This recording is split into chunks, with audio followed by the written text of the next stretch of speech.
Hello friends, स्वागत है आप सभी का पसंदीदा यूट्यूब चैनल राज एजुकेशन में। शिक्षा विभाग अपडेट में आज के मॉर्निंग न्यूज़पेपर से कई इंपॉर्टेंट अपडेट को क्लेरिफाई करेंगे, जिसमें स्पष्ट तरीके से बात करेंगे। प्रत्येक जनपद में ऑनलाइन कार्यक्रम में बांटे जाएंगे नियुक्ति पत्र, कहीं पर बीआरसी पर, कहीं पर बीएससी ऑफिस में, तो कहीं पर माननीय विधायक और सांसदों द्वारा, जनप्रतिनिधियों द्वारा ये कार्यक्रम को संपादित किया जाएगा।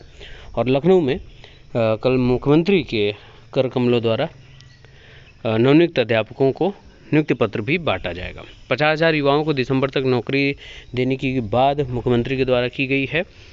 सबसे महत्वपूर्ण बात उन्नतर शिक्षक भर्ती की कि कल तो नियुक्ति पत्र बांटा ही जाएगा, लेकिन तीसरे चरण जो संपन्न हुआ काउंसलिंग और नियुक्ति पत्र के बाद लगातार अब युवाओं की मांग है कि जो सीटें बच जाएं, क्योंकि आपके और मेरा भी ये मानना है कि जब तक एक पद भी बच जाता है उन्नतर शिक्षक भर्ती में, उस वैलिड कैंडिडेट को ज़रूर से ज़रूर उस पद को भरा जाए जो वैलिड कैंडिडेट हो। तो यही मांग है कि तीसरे चरण में खाली पदों पर काउंसलिंग की लगातार मांग है। चौथे काउंसलिंग के लिए म्यूचुअल ट्रांसफ़र के लिए शिक्षकों की तलाश लगातार जारी है। महानिदेशक को हाईकोर्ट में तलब किया गया है। तो चलिए सारे अपडेट को क्लियर कर लेते हैं, वीडियो शुरू करते हैं।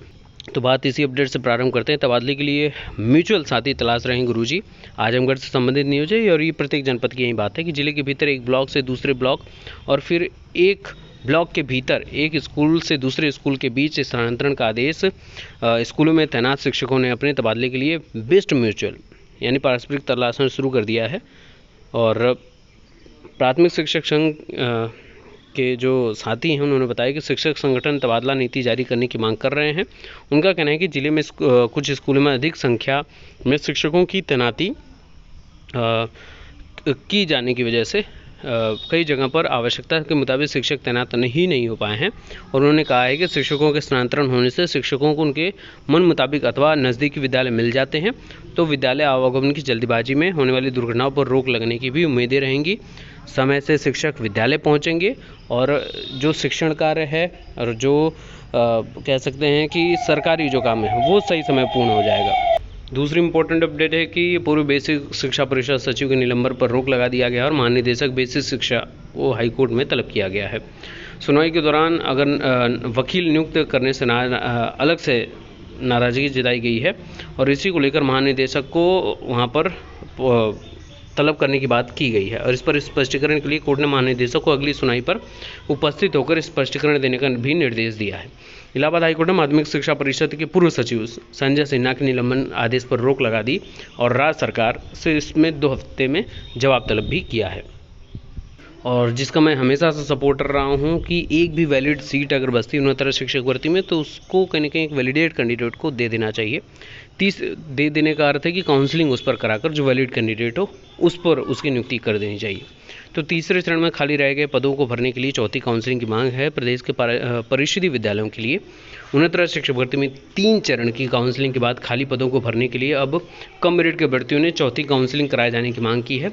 शिक्षक भर्ती के अभ्यर्थियों ने प्रदेश सरकार एवं विशेष शिक्षा मंत्री से खाली पदों को भरने के लिए एक और काउंसलिंग कराने की मांग की है। मांग करने वाले अभ्यर्थियों का कहना है कि लगभग 600 सीट अभ्यर्थियों के अनुपस्थित रहने के कारण खाली रह गई है। ऐसे में एक और काउंसलिंग करके खाली सीटों को भरा जाए। तो ये कहने की बहुत अच्छी बात है, क्योंकि एक सीट पर उस एक वैलिडेट कैंडिडेट जिसने रात दिन एक न देखते हुए अपनी मेहनत की है, उसको वहाँ तक उसका अधिकार है कि वो वहाँ तक पहुँचे और नियुक्ति अपनी प्राप्त करे।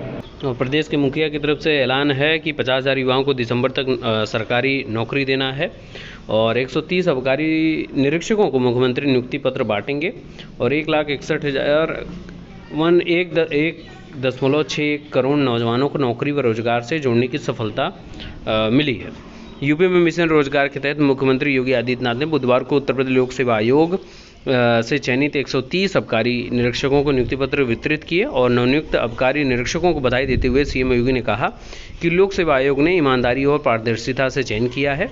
आपको किसी भी स्तर पर किसी सिफारिश की जरूरत नहीं पड़ी होगी और आप सभी कार्य पद्धति, आचरण और व्यवहार अच्छा रहे, यही अपेक्षा की जाती है। और इस मौके पर उन्होंने कहा कि दिसंबर तक 50,000 और नौजवानों को सरकारी नौकरी मिलेगी और ये सभी विभागों में है और मोस्ट फोकस करके शिक्षा विभाग और आपके स्वास्थ्य विभाग और पुलिस विभाग, इन सभी जगहों पर तैनाती होगी। तो प्रत्येक जनपद में नियुक्ति पत्र के लिए उन्नत शिक्षक भर्ती में 6696 अभ्यर्थियों को नियुक्ति देने के लिए प्रत्येक जनपद में अलग अलग तैयारियां हैं। इसमें हाथरस में 55 अभ्यर्थियों को नियुक्ति पत्र मिलेगा। वाराणसी में 22 नवनियुक्त अध्यापकों को नियुक्ति पत्र वितरित किया जाएगा। तो उम्मीद है कि अब बेहतर भविष्य के लिए, बेहतर कल के लिए आप सभी वैलिडेट कैंडिडेट का स्वागत है परिषदीय प्राथमिक विद्यालयों में बेसिक शिक्षा विभाग में।